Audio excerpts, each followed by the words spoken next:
Hello friends, welcoming you all in Math Solver Shifali Jain. Now we are going to do some questions related to probability in this section.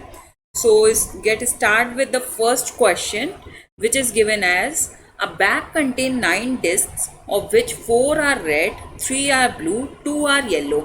मेरे पास एक bag है जिसमें 9 colour की discus हैं, 4 red हैं, 3 blue हैं and 2 yellow हैं। सारे डिस्क का सेम साइज है, सेम शेप है। एक डिस्क हमने रैंडमली बैग से निकाली है, तो हमें प्रोबेबिलिटी निकालनी है कि मेरे पास जो डिस्क आई है वो रेड कलर की है। सो रेड कलर की मेरे पास कितने चॉइसेस है? 4 and total choices we have 9। So red colour की प्रोबेबिलिटी क्या होगी? रेड कलर की डिस्क आने की प्रोबेबिलिटी 4/9। ओके, मैं इसको PR से डिनोट कर देती हूँ। इसी तरह से येलो आने की प्रोबेबिलिटी क्या होगी? 2 येलो कलर की हैं, तो 2 choices for yellow and total choices कितनी है? 9। इसलिए येलो आने की प्रोबेबिलिटी 2/9 हो जाएगी। सिमिलरली ब्लू आने की प्रोबेबिलिटी क्या होगी? ब्लू मेरे पास 3 है, सो 3 choices for blue, total outcomes will be 9। Therefore blue आने की प्रोबेबिलिटी हो गई मेरे पास 3/9 और you can say 1/3। Now see not blue, blue ना हो और कुछ भी हो सकता है। सो ब्लू को छोड़ के कितनी मेरे पास 3 ब्लू हैं, बाकी सबको हम ऐड कर देंगे। मीन्स 4 + 2 6, 6 में से हम चॉइस करेंगे एंड टोटल आउटकम्स कितने होंगे? 9। सो नॉट ब्लू आने की प्रोबेबिलिटी हो गई 6/9। That means 2/3। और you can do it like PB complement is equals to 1 - PB। इससे भी आपका आ जाएगा। ओके, नाउ आइदर रेड और ब्लू, या रेड हो या ब्लू हो, ठीक है। तो आप क्या कह सकते हो? आइदर रेड और ब्लू। और के लिए मैंने आपको साइन बताया था, यूनियन का होता है, ठीक है। इसको आप क्या कह सकते हो? PR + PB। ओके, ये मैंने क्यों लिखा PR + PB? क्योंकि एक डिस्क दोनों ही कलर नहीं हो सकती है, या तो रेड होगी या ब्लू होगी। मीन्स दोनों एक्सक्लूसिव इवेंट हैं, इसलिए मैंने PR यूनियन B को PR + PB लिख दिया। और अगर आपको फॉर्मूले से नहीं लगाना है, डायरेक्टली लगाना है, तो आप क्या करोगे? रेड भी हो सकती है, ब्लू भी हो सकती है। रेड और ब्लू के नंबर ऑफ चॉइसेस को आप ऐड कर दोगे, that means 7। Total outcomes are 9, therefore probability will be 7/9। 3 formula I will explain you. अगर आपको PA यूनियन B फाइंड करना है, A और B, ओके, तो आप क्या करोगे? PA + PB - PA intersection B। इसी तरह से अगर कोई इवेंट A है और इवेंट A कॉम्प्लीमेंट है, ठीक है, आपको A कॉम्प्लीमेंट निकालना है, तो आप क्या करोगे? 1 - PA।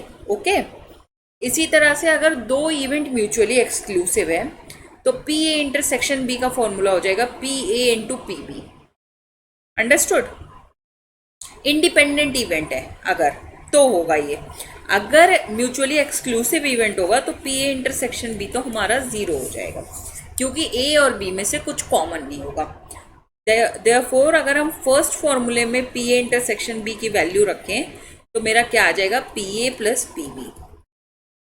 Understood? Now we will do second question on the basis of these formula. इसमें क्या है? 2 स्टूडेंट है हमारे पास, अनिल एंड आशिमा। अनिल ने एग्जाम क्वालिफाई कर लिया, उसकी प्रोबेबिलिटी मेरे पास 0.05 थी है। आशिमा के क्वालिफाई होने की एग्जाम 0.1 है, और दोनों ही क्वालिफाई कर लें उसकी प्रोबेबिलिटी 0.02 है।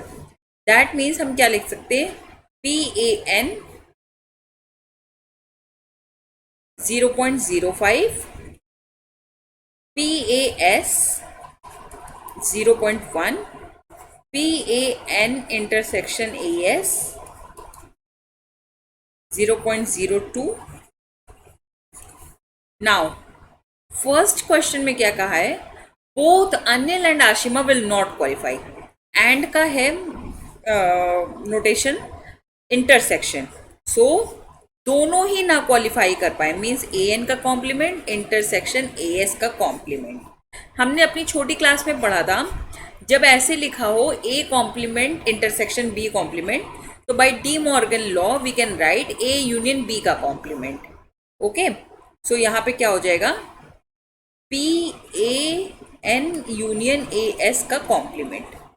ओके, अब आप प्रोबेबिलिटी ऑफ अनिल के क्वालिफाई करने की एग्जाम और आशिमा के क्वालिफाई करने की एग्जाम की प्रोबेबिलिटी निकाल लोगे। कैसे निकालोगे, अनिल की प्रोबेबिलिटी प्लस आशिमा की probability minus both will qualify the exam. Okay, so answer क्या हो जाएगा आपका 0.1 माइनस 0.03, दैट मीन्स 0.13। ओके, सो अब ना ही अनिल ने किया क्वालिफाई एग्जाम, ना ही आशिमा ने किया, that means 1 minus P A N union A S. मैंने आपको कहा था नॉट निकालने की प्रोबेबिलिटी क्या हो जाएगी, 1 minus probability of having the exam. Okay, so 1 minus 0.13 आप कर लोगे, दैट मीन्स 0.87। ओके, इस तरह से आपकी फर्स्ट आंसर निकलेगा। नाउ सेकेंड आंसर में क्या होगा, at least one of them will not qualify, कम से कम एक ना क्वालिफाई करें। ठीक है, कम से कम एक ना क्वालिफाई करें मतलब क्या होता है, दोनों भी ना क्वालिफाई करें तब भी चलेगा, लेकिन वो वाली कंडीशन हम माइनस करेंगे कि एक भी ना क्वालिफाई करें। ठीक है, दैट मीन्स हम वो वाली कंडीशन सब्ट्रैक्ट करेंगे कि जिसमें दोनों ही क्वालिफाई कर जाएं एग्जाम, वो वाली कंडीशंस तो हम नहीं कर सकते। So P A N intersection A S, इसमें आपको क्या निकालना है, at least one of them will not qualify, that means इस तरह से हो जाएगा A N complement intersection A S और A N complement intersection, sorry, A N intersection A S complement और A N complement intersection A S complement. Okay, इन तीनों को आप ऐड कर दोगे तो आपका निकल आएगा at least one of them will not qualify. ठीक है, तो हम इसमें कौन सी कंडीशन माइनस कर देंगे, जिसमें कोई भी ना क्वालिफाई करे। तो ये इसमें देखिए आप ए एन इंटरसेक्शन ए एस को हम हमारा दिया हुआ है 0.02, इसको 1 में से माइनस कर देंगे। ठीक है, 1 minus P A N intersection A S, that means 1 minus 0.02, that means 0.98 answer हो जाएगा आपका। इसी तरह से थर्ड पार्ट देखिए इस क्वेश्चन का, only one of them will qualify. ठीक है, दैट मीन्स अगर ए एन ने क्वालिफाई कर लिया एग्जाम तो इसका इंटरसेक्शन किसके साथ करेंगे, ए एस ने आशिमा ने नहीं किया है, प्लस अगर ए एन ने नहीं क्वालिफाई किया है तो आशिमा ने किया है, ये दोनों कंडीशन को, और दोनों एक दूसरे पे डिपेंडेंट नहीं है।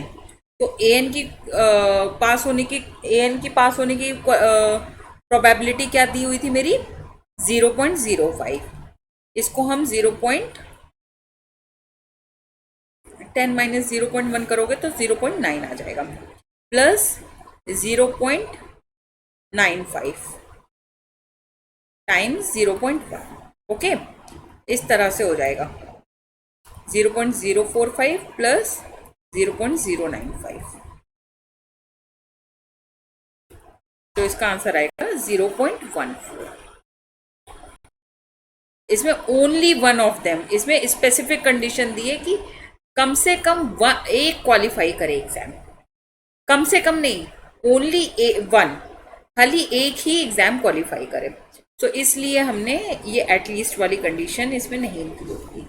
इस तरह से प्रोबेबिलिटी के क्वेश्चंस आपके एग्जाम में पूछे जा सकते हैं। Similarly, also they can ask you binomial theorem, Bayes theorem, and total probability theorem. These are also common question in SSC exam. Please मेरी आगे की वीडियोस देखते रहिएगा एंड मेरे चैनल को सब्सक्राइब करना मत भूलिए. Press the like button if you like the explanation what I am giving. Thank you so much for watching my video. Bye bye.